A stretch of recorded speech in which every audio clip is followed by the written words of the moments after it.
সকলেই আমার প্রীতি ও শুভেচ্ছা নেবেন। আশা করি ভালো আছেন। চীন ভারতের সাহায্য সহযোগিতায় খেয়ে পড়ে বড় হওয়া রাষ্ট্রকে দিয়ে ভারতকে শায়েস্তা করতে চায়।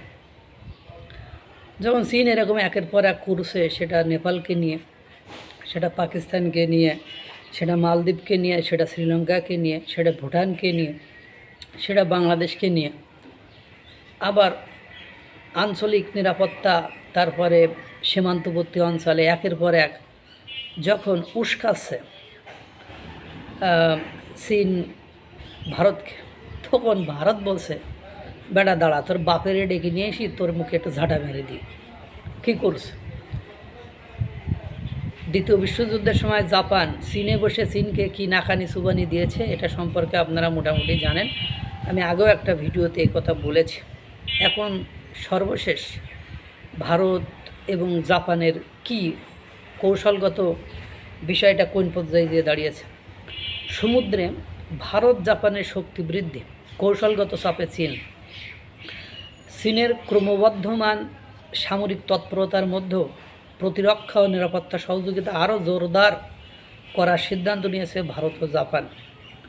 সমুদ্র নিরাপত্তা, নৌবাহিনীর যৌথ মহড়া, প্রতিরক্ষা সরঞ্জাম উৎপাদন এবং কৃত্রিম বুদ্ধিমত্তা নিয়ে গবেষণাসহ একাধিক ক্ষেত্রে সহযোগিতা বাড়াতে সম্মত হয়েছে দুই দেশ। ভারতের প্রতিরক্ষামন্ত্রী রাজনাথ সিংয়ের সঙ্গে বৈঠক করেন জাপানের প্রতিরক্ষামন্ত্রী শিনজিরো কোইজুমি। বৈঠকে দ্বিপক্ষীয় প্রতিরক্ষা নিরাপত্তা সম্পর্ক আরও গভীর করার বিষয়ে গুরুত্বপূর্ণ আলোচনা হয়। বৈঠকের পর প্রকাশিত যৌথ বিবৃতিতে বলা হয়েছে, ভারত ও জাপানের বিশেষ কৌশলগত ও বৈশ্বিক অংশীদারিত্ব ইন্দো প্যাসিফিক অঞ্চলে শান্তি, স্থিতিশীলতা ও সমৃদ্ধির অন্যতম ভিত্তি। ফলে দুই দেশের সামরিক সহযোগিতা কেবল দ্বিপক্ষীয় সম্পর্কের মধ্যে সীমাবদ্ধ থাকছে না, এর সঙ্গে বৃহত্তর আঞ্চলিক নিরাপত্তার বিষয়টি যুক্ত হচ্ছে। দেখেন, জাপানকে ডেকে নিয়ে এসে এসব চুক্তি টুক্তি করার পরে এবার অজিত দোভাল, জেমস বন্ড, ভারতের জেমস বন্ড এবার যাচ্ছে হলো চীনে। এবার যে বলবে, দেখ, এই তোর বাপেদের সাথে এইসব করেছি, চুক্তিবাক্তা করেছি, এখন যদি তুই তেড়ামি করিস, মানে যেভাবে বলছি সেভাবে যদি আমি আর তুই ব্যালেন্স করি না চলিতে, এদেরকে দিয়ে তোর গাড় মট খাবো। বিষয়টা কি, মানে তাদের ডিপনেসটা, গভীরতা সম্পর্কে আপনারা উপলব্ধি হয়তো বা করতে পেরেছেন। যাই হোক, নৌবাহিনীর সহযোগিতা বৃদ্ধির ক্ষেত্রে বিশেষ গুরুত্ব দিয়েছে ভারত ও জাপান।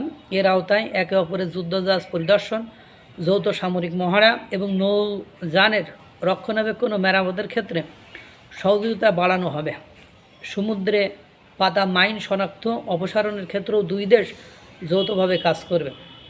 জাহাজ নির্মাণেও সহযোগিতা বাড়ানোর বিষয়ে আলোচনা হয়েছে। এক্ষেত্রে জাপানের উন্নত প্রযুক্তি এবং ভারতের বৃহৎ উৎপাদন সক্ষমতাকে কাজে লাগানোর পরিকল্পনা রয়েছে।